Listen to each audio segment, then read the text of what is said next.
안녕하세요. 오늘은 아파트 관리비 중에서 많은 분들이 모르고 지나치는 중요한 정보 2가지를 알려드리겠습니다.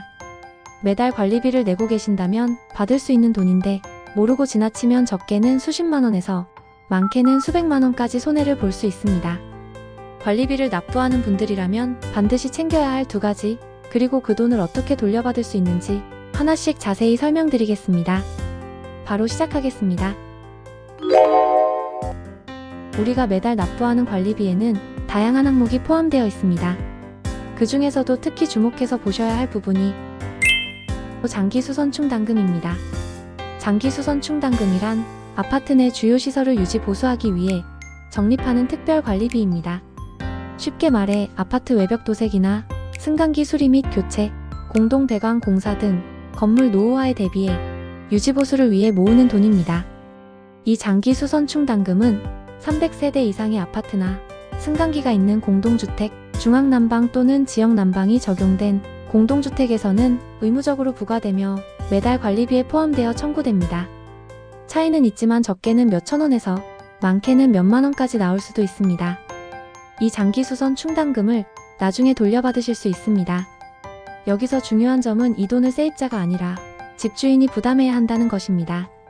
하지만 세입자가 관리비를 납부할 때 장기수선충당금만 별도로 집주인에게 납부하게 하는 것이 불가능하기 때문에 세입자가 관리비 전체를 납부하게 되는 것이죠. 그래서 전세, 월세 계약이 끝나 이사를 가야 하는 경우 세입자는 집주인 대신에 납부한 장기수선충당금을 돌려받을 수 있습니다. 그렇다면 장기수선충당금을 어떻게 돌려받을까요? 매우 간단합니다. 먼저 관리사무소에 방문하셔서 장기수선충당금 납부 확인서를 요청합니다. 이 문서에는 거주기간 동안 납부한 장기수선충당금의 총액이 기재되어 있습니다. 확인서를 받은 후 집주인에게 이를 근거로 돌려받을 금액을 요청하면 됩니다. 반환 요청은 구두로 하기보다는 문자, 서면, 이메일 등으로 기록을 남기는 것이 좋습니다. 만약 집주인이 이에 응하지 않을 경우 어떻게 하면 될까요? 먼저 장기수선충당금 반환에 대한 법적 근거를 설명하고 다시 한번 반환을 요청합니다. 계속해서 반환을 거부할 경우 장기수선충당금 반환 요청이라는 제목의 내용 증명을 작성하여 발송합니다. 내용 증명에는 반환 금액, 반환 기일, 그리고 반환 기일 이후 법적 절차를 진행할 수 있다는 내용을 포함해야 합니다. 내용 증명 발송 후에도 반환이 이루어지지 않는다면 부당이득 반환 청구 소송을 고려할 수 있습니다.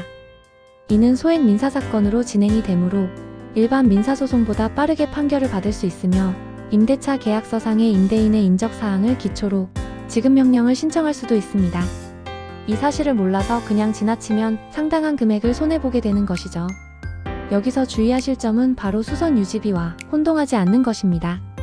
수선유지비는 원칙적으로 실거주자가 부담하게 되어 있습니다. 장기수선충당금과 수선유지비는 다르다는 점을 꼭 기억해 주세요. 두 번째로 반드시 돌려받아야 할 돈은 아파트 관리비 예치금입니다. 이 부분은 전월세 세입자가 아닌 주택을 매매하는 경우에 해당하는 내용입니다. 아파트 관리비 예치금이란 새 아파트에 처음 입주할 때 일정 기간의 관리비를 집주인이 미리 납부하는 금액을 말합니다. 이 관리비 예치금은 집주인이 집을 팔고 이사갈 때 새로 입주하는 사람에게 받을 수 있습니다. 집을 파는 사람이 관리사무소에 관리비 예치금 납부 영수증을 발급받아 집을 사는 사람에게 전달하면 해당 금액을 돌려받을 수 있습니다. 마지막으로 관리비를 내라고 하니까 아무 생각 없이 내는 경우가 많은데요. 가끔 관리비가 왜 이렇게 많이 나오는지 생각해 보신 적 있으신가요? 그렇다면 다른 집과 비교해서 관리비가 적절한지 알아보는 방법이 있습니다. 바로 공동주택관리정보 시스템인데요. 인터넷 검색창에서 공동주택관리정보 시스템을 검색하시면 됩니다. 홈페이지에 들어가셔서 관리비 메뉴에서 우리 단지 관리비 등 조회 항목에서 조회하시면 관리비가 어느 정도 수준인지 확인하실 수 있습니다. 지금까지 관리비 내면 반드시 돌려받아야 하는 장기수선충당금과 아파트 관리비 예치금에 대해 알아보았습니다.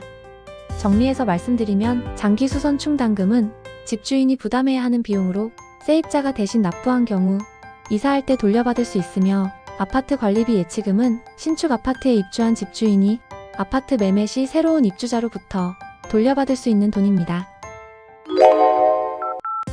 오늘 준비한 내용은 여기까지입니다. 오늘 내용이 유익했다면 구독과 좋아요 부탁드립니다. 감사합니다.